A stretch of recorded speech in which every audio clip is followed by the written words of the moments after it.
Algunos años, el hermano Antonio Vaqués, un querido consiervo, compartió con un servidor el motivo por el cual decidió separarse del grupo de iglesias con el que colaboraba.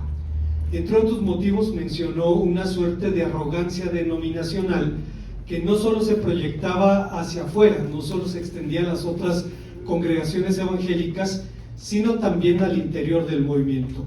Cuando los líderes de este grupo se reúnen, decía el hermano Antonio, se saludan preguntándose ¿cuántos tienes? Esta pregunta se refería al número de miembros de la iglesia del pastor en cuestión. No es necesario decir que ni las iglesias locales ni los fieles son propiedad del pastor. Tampoco lo son aquello a lo que solemos llamar propiedades, inmuebles, registros eclesiásticos, templos, etcétera. No dejan de ser del Señor por el hecho de que alguien los escriture a su nombre o se beneficie de ellos. El Señor Jesucristo dice que sobre esta roca edificaré mi iglesia. El fundamento de la iglesia es Cristo mismo, y debemos recordar también que el Salmo 24 nos dice que del Señor es la tierra y su plenitud, el mundo y los que en él habitan. No hay nada que seamos o que poseamos que no venga de Dios.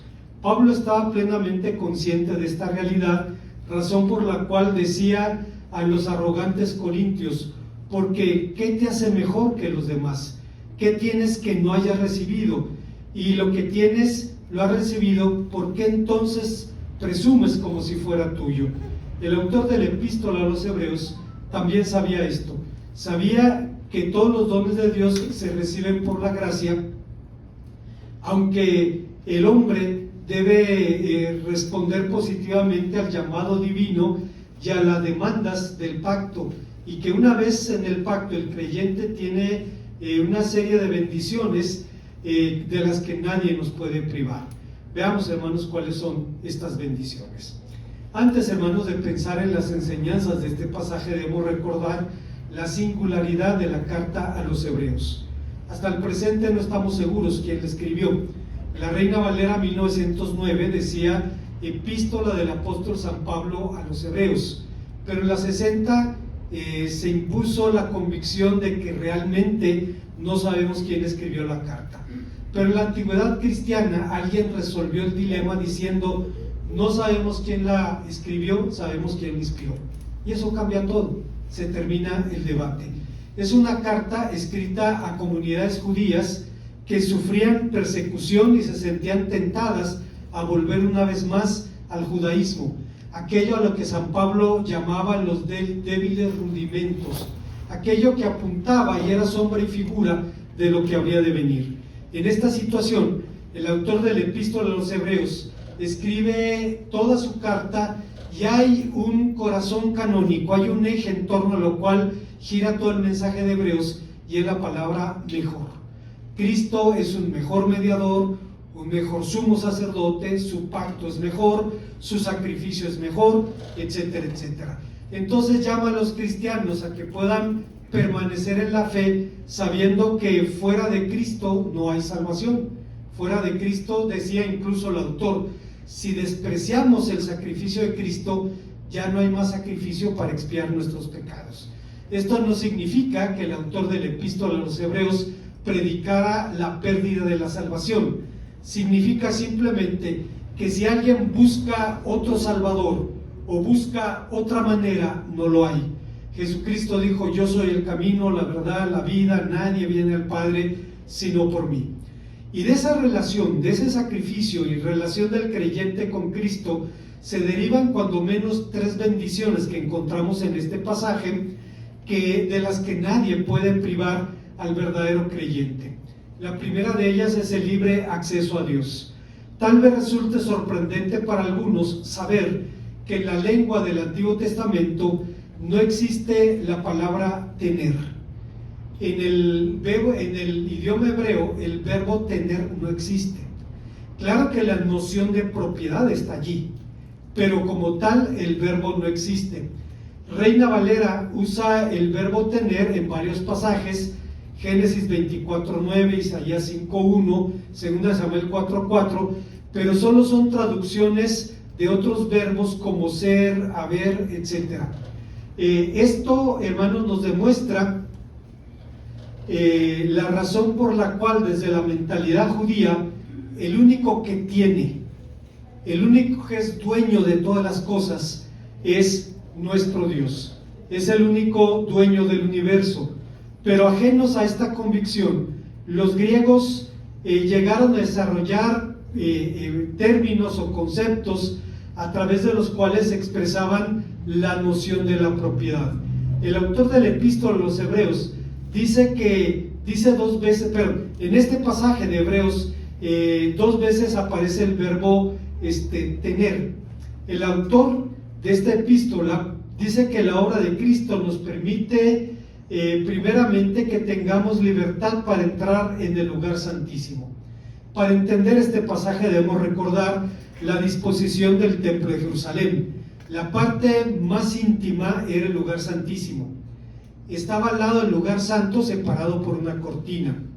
Había una barda que separaba estas dos secciones del atrio de los israelitas, donde los sacerdotes hacían los sacrificios.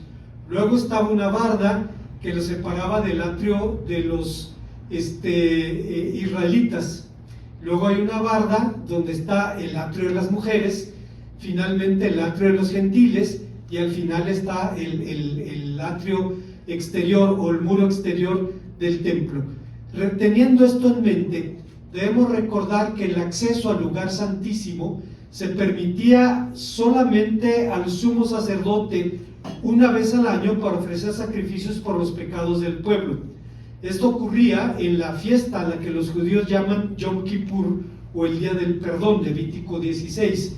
Es una de las fiestas más solemnes del judaísmo y es una fiesta en la que desde la perspectiva judía se decide a partir de ese día si usted va a vivir o va a morir en el siguiente año.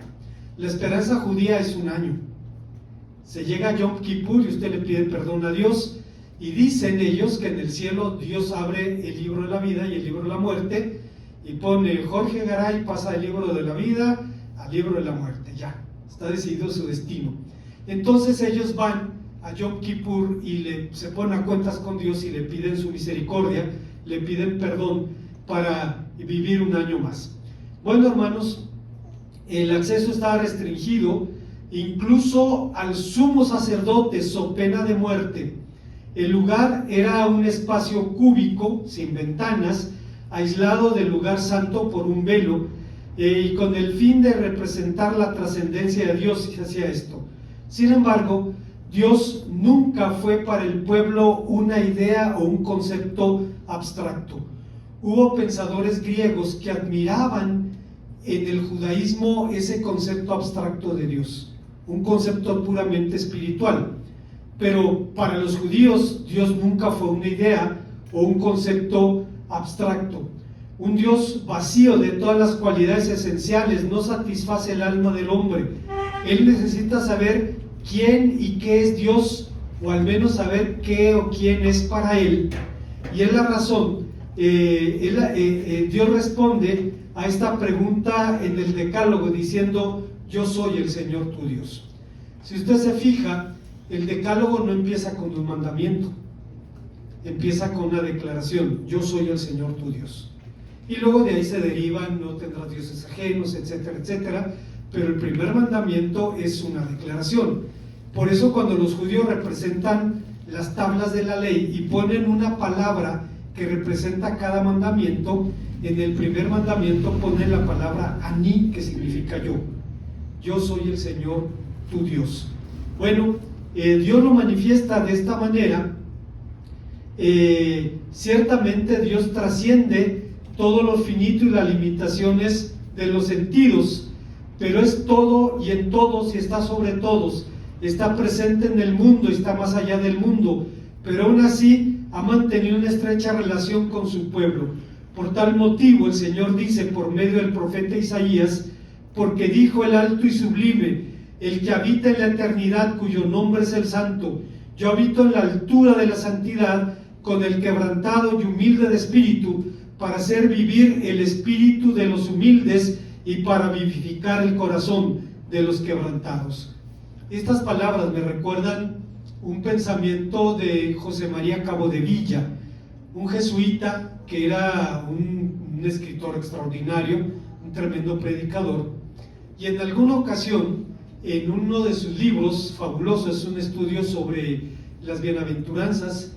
El libro se llama Las formas de la felicidad son 8, y en ese libro dice: entonces llegaron los puristas, los teólogos de estricta observancia, y nos dieron de Dios una noción aritmética, aséptica, un Dios tan vacío de sí mismo que es un vino tan filtrado que es solo agua, un Dios que es una réplica de yeso, que tiene boca pero no habla, que tiene ojos pero no ve, que tiene oídos pero no oye. ¿Cómo van a buscarlo los hombres? ¿Cómo van a clamar a Él los pobres? ¿Cómo van a acudir a Él los necesitados? Se impone un urgente regreso del Dios de los filósofos al Dios de la Biblia, al Dios de Abraham, de Isaac y de Jacob, al Padre de nuestro Señor Jesucristo. Un Dios que tiene ojos y ve, que tiene boca y habla, que tiene oídos y oye. Un Dios, dice, que persigue a la amada por los riscos y los bosques y espera su puerta con el cabello cubierto de rocío. Resulta que esta forma de hablar de Dios no solamente es más elocuente, sino es más verdadera, porque expresa la verdadera naturaleza del Dios de la Biblia. Lo que decía Cabodevilla, en otras palabras, es que los teólogos empezaron a definir a Dios y a deformarlo de tal manera que desde su lógica y su perspectiva lo privaron de sus cualidades. Los griegos decían: si existe un Dios verdadero, un Dios todopoderoso, su principal característica debe ser la apatía. ¿Por qué? Porque si el gozo, el amor, la ira lo afectan, ya no es todopoderoso, algo lo afecta, algo lo controla. Y hermanos, pues desde una lógica puramente humana suena bien, pero el Dios de la Biblia no se sujeta a la lógica humana. Que el hombre pudiera entender a Dios sería como si un virus pudiera entender cómo funciona el telescopio espacial Hubble. No se puede. No es algo cuantitativo, es algo cualitativo. Hay una discontinuidad entre Dios y el hombre que no podemos de ninguna manera percibir, a menos que Dios se dé a conocer. Porque así dijo el alto y sublime, el que habita en la eternidad, cuyo nombre es el Santo, y habito en las alturas de la santidad y con el quebrantado y humilde de espíritu, para hacer vivir el espíritu de los humildes y para vivificar el corazón de los quebrantados. Justamente a ese Dios es a quien Jesucristo nos ha dado un acceso directo. Cuando hablamos de la comunión con Dios, no necesitamos preguntar quién irá al cielo.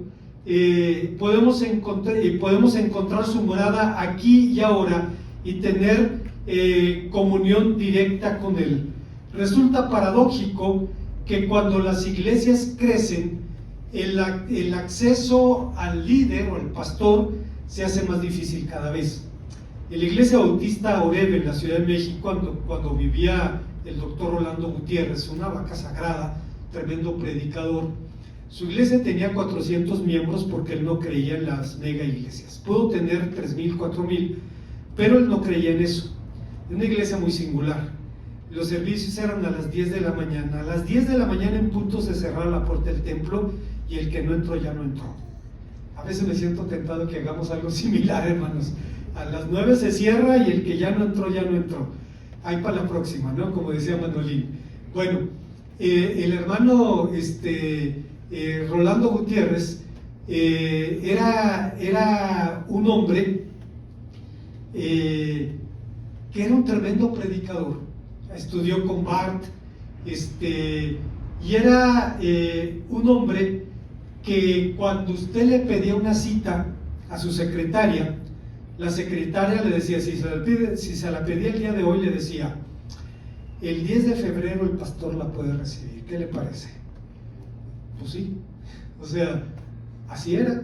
Entre más crecen las iglesias, más difícil se hace. Hay iglesias, hermanos, y yo lo entiendo perfectamente, donde antes de que el culto termine, ora un diácono la oración final para que el pastor se pueda ir, porque si lo agarran por allá en el estacionamiento, se va a las 4 de la tarde. O sea, la gente se le va a acercar, le va a preguntar, le va a decir cosas. Es así en las iglesias grandes. Lo más maravilloso es que si usted está orando en la estación Pino Suárez a las 3 de la tarde, ahí está Dios con usted. O si está en lo secreto de su recámara y cerró sus puertas, ahí está el Señor con él. A ese Dios es al que Cristo nos ha dado acceso. Hay una segunda enseñanza en este pasaje. El texto dice que nos abrió un camino nuevo y vivo al Padre. El autor de la epístola habla ahora acerca de una nueva vía, de un acceso que Dios da a los hombres. Cristo lo abrió por su sacrificio. Es evidente el vocabulario simbólico empleado aquí y que todas las ideas eran claras para los lectores originales de la carta, que conocían los rituales y los elementos del culto, los espacios del templo, los significados de las ceremonias, etc. Sin embargo, más allá de lo meramente simbólico, el texto alude también a un hecho real.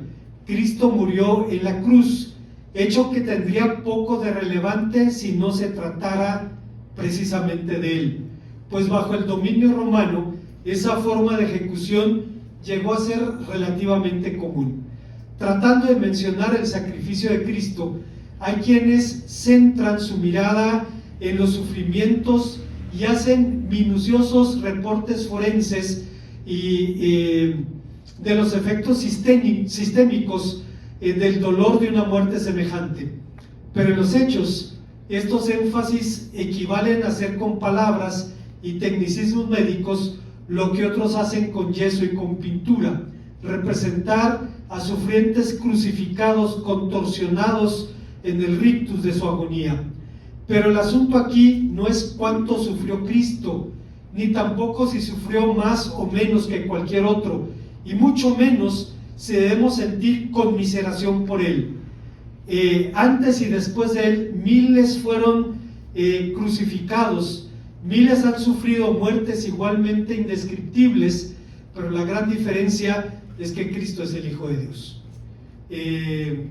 Sharon y mi hija, como nunca fue a ninguna parroquia, la primera vez que fue se aterrorizó cuando vio imágenes, un féretro de vidrio con un Cristo con lesiones en las rodillas que parecían gangrena, sangrando por el costado, un rictus de dolor, y gentes diciendo: mira, pobrecito, murió por nosotros. No, hermano, o sea, no se trata de, imagínese usted, de sentir conmiseración por el Señor de la gloria.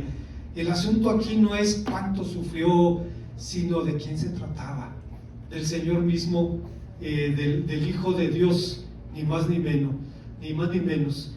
Él es el creador y sustentador del universo, la luz verdadera que alumbra a todo hombre que viene a este mundo.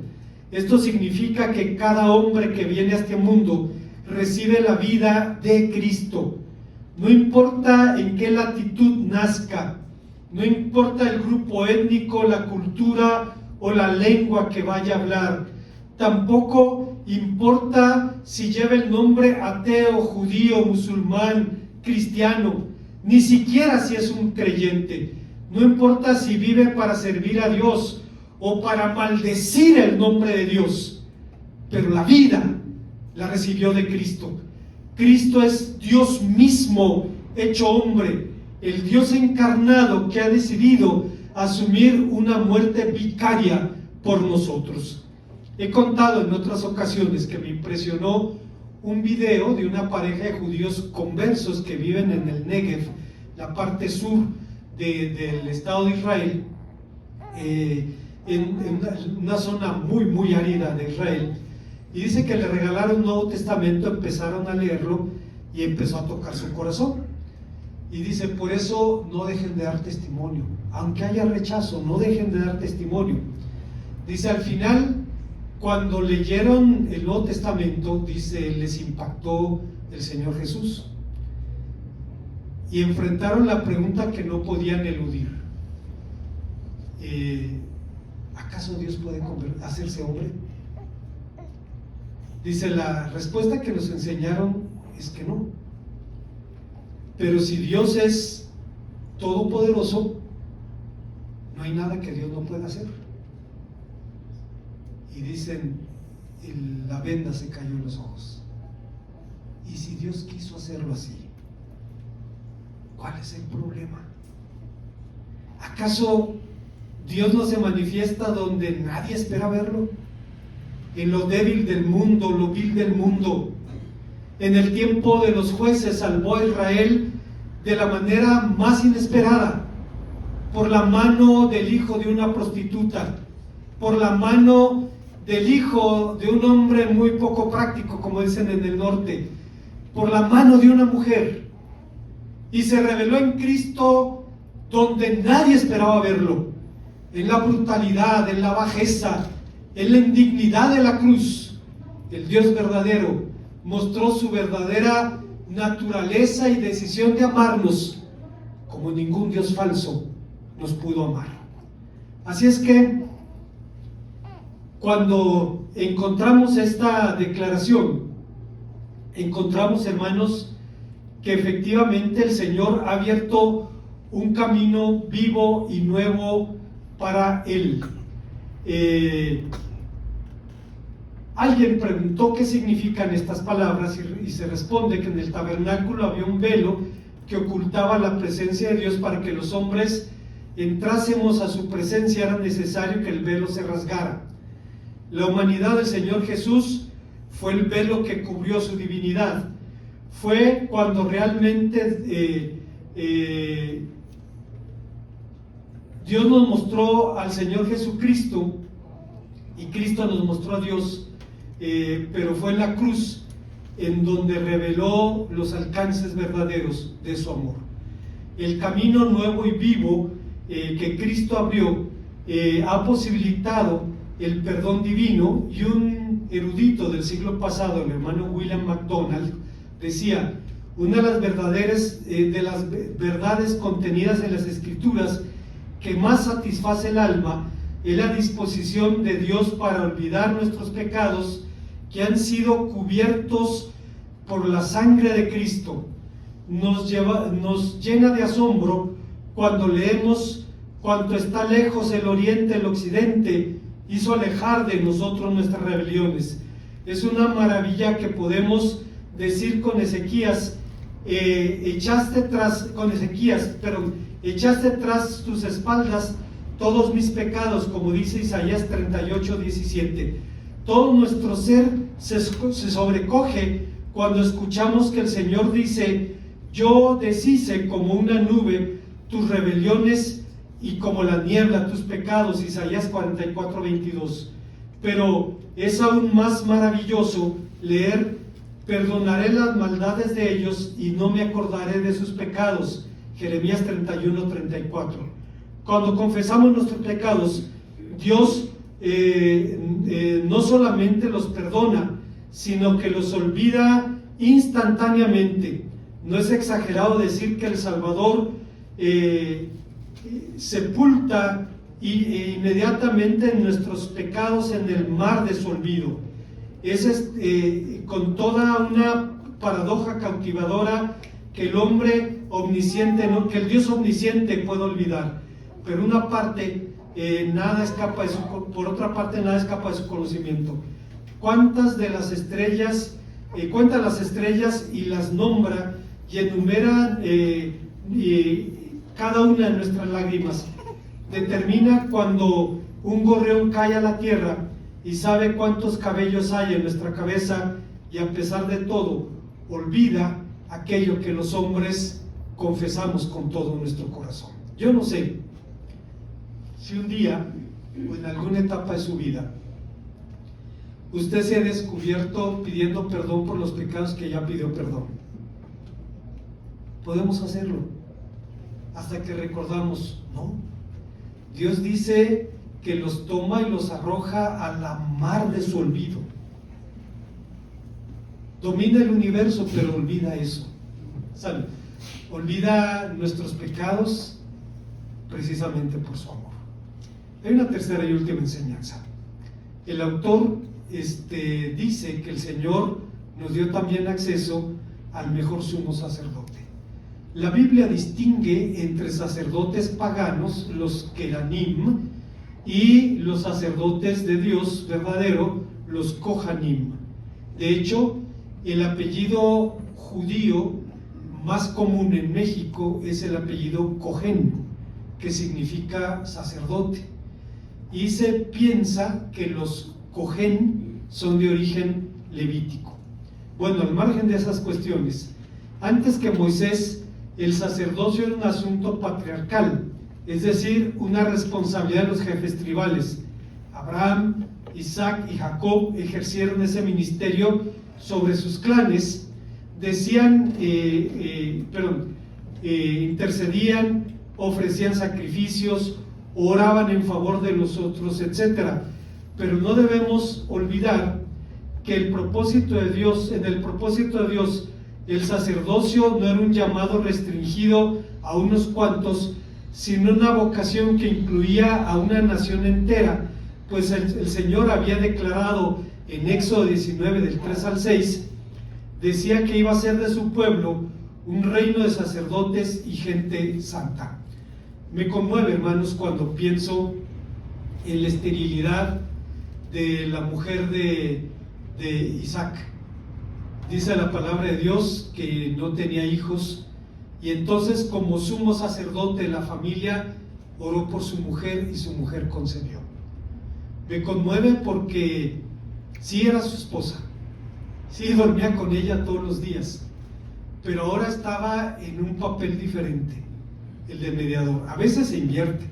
Yo recuerdo una amiga íntima de mi esposa, la hermana Hilda Conde, esposa del pastor León Sánchez. En alguna ocasión Hilda le dice a León: pastor, quiero hablar con usted. ¿Qué te pasa? ¿Qué tienes? No, pastor, quiero pedirle una cita. No quiero hablar con mi esposo, quiero hablar con el pastor. Porque a veces la esposa del pastor es la oveja menos pastoreada, y entonces ella lo sentó, y lo hizo que le escuchara como si fuera una mujer de la iglesia. Y al final, pues León entendió: tengo que priorizar. Mi primer responsabilidad es cuidar a mi familia. Y lo entendió perfectamente. Los verdaderos sacerdotes inicialmente eran jefes tribales, pero el llamado a la nación era convertirse en un reino de sacerdotes y gente santa. Sin embargo, tácitamente el pueblo declinó este llamado divino, dejando de lado la tarea de mediación a favor de las naciones, con las que se cumplirá la promesa que Dios dio a Abraham, diciendo que en él serían benditas todas las familias de la tierra, y entregó su vocación a los levitas. El sacerdocio fue establecido formalmente en Israel en el contexto del Éxodo. De hecho, llegó a ser un elemento esencial de la organización teocrática nacida en el monte Sinaí. Pero salvo honrosas excepciones, como Samuel, en la antigüedad bíblica, la evolución del sacerdocio estuvo manchada por la decadencia y la corrupción. Los profetas hacían frecuentes denuncias de la infidelidad de los sacerdotes, pero la denuncia profética no cambió mucho las cosas, ya que en el tiempo del Nuevo Testamento, los saduceos, descendientes en cuerpo y alma de la casta sacerdotal, fueron descritos por Flavio Josefo, un historiador judío, con las siguientes palabras: los saduceos son, incluso entre ellos, de conducta más bien salvaje, y en su trato con los iguales tan distantes como son con los extraños. Flavio Josefo decía que los fariseos cultivaban buenas relaciones con la sociedad, y debo ser sincero, entre las mejores personas que había en Israel estaban los fariseos. Algunos, como ocurre entre los cristianos, eran malos judíos, como hay malos cristianos. Algunos eran falsos judíos, como hay falsos cristianos. Pero la mayoría era gente que buscaba sinceramente a Dios. Pero en la casta sacerdotal había una arrogancia que se proyectaba hacia los de fuera como hacia los de dentro. Recuerdo las palabras del hermano Baqués. Obviamente los propósitos de Dios no cambian.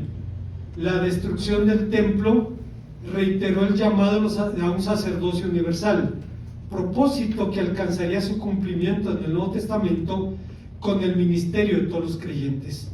Tristemente, esta verdad evangélica del sacerdocio de todos los creyentes fue desfigurándose también en la medida en que el clericalismo se autolegitimaba, reclamando el papel de intermediario único de la gracia. La gracia se convirtió entonces en una moneda de cambio, en mercancía, e incluso en el tiempo de la Reforma, los vendedores de indulgencias gritaban a voz en cuello: Dios no quiere que el pecador perezca, Dios quiere que el pecador viva y pague.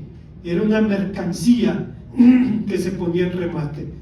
Tuvieron que pasar siglos hasta que Lutero rescatara esta verdad bíblica y la pusiera en la cátedra y en el púlpito cristiano. Si la historia del sacerdocio judío fue poco gloriosa, las ambiciones de un presunto sacerdocio cristiano solo pervirtieron aún más el nefasto legado. ¿Por qué entonces Cristo ejerció un oficio que parece manchado por asociación? ¿Por qué se le llama gran sumo sacerdote? Fue precisamente por la debilidad humana de los clérigos, Hebreos 5:2, lo que encareció la verdad y la necesidad de un sacerdocio diferente, de un sacerdocio infinitamente superior. Cristo es el sacerdote que nos convenía, dice el autor de la epístola a los Hebreos: santo, inocente, sin mancha, apartado de los pecadores, hecho más sublime que los cielos. Su sacerdocio es mejor, fue ejecutado en el mejor santuario, su pacto es mejor, sus promesas también son mejores.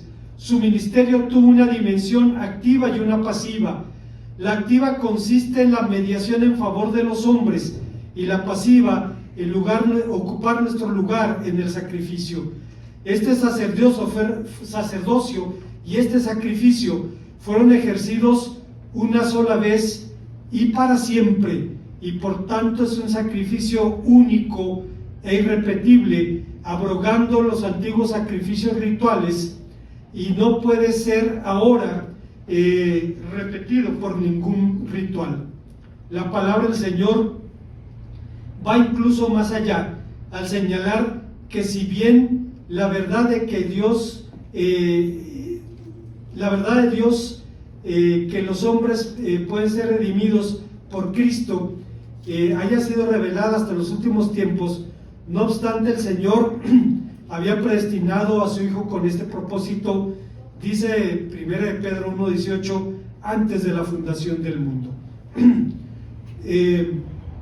Todo esto ha hecho ese sacrificio, fuente de seguridad eterna para aquellos que por fe esperamos en su eficacia. En suma, bien decía William MacDonald: tan pronto como alguien cree en el Señor Jesús, está en Cristo. Esto se refiere a su posición a favor que Dios le concede. El Señor ya no le contempla con toda su indignidad, sino que ahora lo contempla vestido con la dignidad de Cristo. En Cristo el creyente fue conocido, escogido y predestinado para ser y hecho hijo suyo antes de la fundación del mundo. Obviamente esto fue antes de que hiciera bien o mal, puesto que Dios es omnisciente, sabía de antemano lo que había escogido cuando lo hizo, y aún así nos escogió y nos destinó para el fin que nos ha determinado. Aún así nos escogió para ser sus hijos para siempre. Si el creyente pudiera perder la salvación, es como si el decreto de Dios fallara y no llegara a ser, y su elección habría sido un error. Pero es imposible que Dios se equivoque. En Cristo el creyente es perdonado, redimido y liberado de su condenación. Si su salvación continúa dependiendo de sus obras o el comportamiento, entonces Dios tendría que revocar los beneficios que antes confirió a una persona. ¿Cambiará Dios de opinión en este asunto? Es imposible. En Cristo el creyente es justo posicionalmente. Realmente está vestido de la justicia de Dios. No es justo por sí mismo, pero la justicia de Dios le ha sido imputada a su causa, y por esto es lo que nos hace aptos para ser verdaderamente santos en luz. Una vez más, si Dios nos escogió, su decreto no puede fallar. Yo recuerdo las últimas veces que iba a la misa, me mandaban. A los 11 años ya no quise ir, pero antes de eso pues tenía que ir. Y yo recuerdo cuando el sacerdote decía que quien escuchara esa misa, sus pecados le habían sido perdonados, se sentía muy bien. Pero la siguiente vez que lo dijera, volví a sentir lo mismo, porque no tenía ninguna seguridad de una salvación que se proyectara a la eternidad. Cristo ofrece eso. Tomar su pecado, el mío, y siendo el Dios omnisciente, olvidar nuestro pecado en el mar de su olvido, echarlo allí y no acordarse más de él. Como conclusión, hace unos años en Guadalajara conocí a una mujer muy interesante que era descendiente de uno de los constitucionalistas de 1917. Cuando ella se convirtió al Evangelio, era de una familia muy acomodada en Guadalajara. Cuando se convirtió al Evangelio, su esposo le llamó al párroco de la familia para que fuera a hablar con ella, para que abandonara esa locura. El hombre en cuestión tenía una sólida formación académica. Había estudiado en el Instituto Bíblico San Jerónimo, que son las grandes ligas del estudio de la Biblia en el catolicismo romano. Se conocían de muchos años y entonces había confianza, y cuando el hombre entró, la mujer, Biblia en mano, le preguntó: ¿por qué le quitaron un mandamiento al decálogo? El cura era muy inteligente y le responde: ¿es acaso que en tu Biblia el decálogo tiene 11 mandamientos? Dice: no, tú sabes bien de lo que te estoy hablando. Tú sabes bien que la palabra del Señor dice: no tendrás dioses ajenos delante de mí, no te harás imagen ni ninguna semejanza de lo que está arriba en el cielo, ni abajo en la tierra. Enfadado, el hombre dijo: mira, no voy a discutir cuestiones de teología contigo, te prohíbo que leas la Biblia. La hermana entonces abrió su Biblia en la página donde cambia del Antiguo al Nuevo Testamento y le dice: te voy a pedir de favor que me leas lo que dice aquí. El sacerdote le dice: tú sabes lo que dice. No, por favor, léelo para mí, léelo en voz que yo lo pueda entender. El Nuevo Testamento de nuestro Señor Jesucristo. La mujer abraza su Nuevo Testamento y le dice: ¿sabes qué es esto? Esto es un testamento que mi padre me dio. ¿cómo se te ocurre a ti que me puedes quitar a mí algo que mi padre me dio? El hombre se puso serio y le dice: si sigues por ese camino, te arriesgas a la excomunión. Y ella le dice: ahórrate tu excomunión, no tienes que echarme de tu iglesia, ya me fui, pero de la iglesia de Cristo no podrás hacerlo, porque no tienes ni parte ni suerte en ella. Y la mujer decidió su compromiso con Cristo hasta las últimas consecuencias. En Cristo tenemos 3 bienes inalienables, bendiciones que nadie nos puede escatimar, arrendar, vender, comprar o arrebatar. Estas son el libre acceso al Padre, un camino nuevo y vivo a Él, y un gran sumo sacerdote. Este oficio mesiánico está en el corazón de la carta y sin embargo había sido anunciado miles de años antes de su cumplimiento. David había anunciado la venida de un rey sacerdote cuando dice en el Salmo 110: juró el Señor y no se arrepentirá, tú eres sacerdote para siempre, según el orden de Melquisedec. Con su proverbial creatividad, Carlos Spurgeon comentaba este hermoso versículo diciendo: nuestro Señor Jesucristo es un rey y sacerdote por el juramento de Dios mismo. Nunca se ha levantado otro como Él desde esos días, pues siempre que los reyes judíos intentaron atribuirse el oficio sacerdotal, fueron repelidos por su confusión. Dios no quiso a ningún rey sacerdote excepto a su propio Hijo. El oficio de Melquisedec era excepcional, nadie le precedió y nadie le sucedió. Sale de las páginas de la historia de forma misteriosa y no hay genealogía ni fecha de nacimiento. No se menciona su muerte. Bendijo a Abraham y recibió los diezmos de él y desapareció de la historia, lo que muestra que era el mayor de la fundación, que el fundador de la nación escogida, lo que muestra que era mayor sobre todos. Aarón y su descendencia vienen y van. Su sacrificio imperfecto continúa por generaciones, pero no es un fin en sí mismo, porque tampoco puede hacer perfectos a los santos.